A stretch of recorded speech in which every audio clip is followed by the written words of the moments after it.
அடிக்கிற வெயில 5 நாள் ஆபீஸ் வர சொல்றீங்க? ஐயோ, வெயில் அடிக்குதுதான் 5 நாளா ஆபீஸ் வர சொல்றேன். புரியல. அட ஆமாயா, ஏசியால கரண்ட் பில் இருக்கு, அடிக்கடிக்கு பவர் கட்டு, இதுல இருந்து எஸ்கேப் ஆகலாம் தான். ஓ, நிஜமாவே நீங்க அந்த ரீசனுக்காக தான் சொன்னீங்களா? அட சத்தியமாயா. சரி சரி பாஸ், நான் வரேன். சரி, ஒன்னு சொல்ல மறந்துட்டேன்.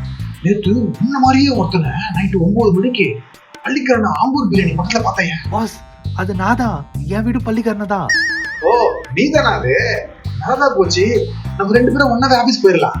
கண்டிப்பா பாஸ். ஆமா, நீங்க 2 வீலரா ஒரு கார்? நீ என்ன பண்ற, உன் கார் எடுத்து இந்த ஹோட்டல்ல வந்துரு, நானும் வந்துடுறேன். சரியா? ஏன் கார்லயா? ஆமாயா, ஒரே கார்லயே போயிடலாம். என்ன சொல்ற? நாளைக்கு பார்ப்போம். பாய். சரி.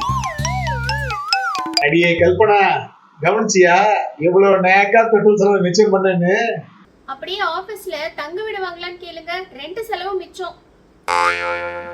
இந்த பிழைப்பு பிழைக்கிறதுக்கு நீங்க மிச்சம் எடுக்கலாம்.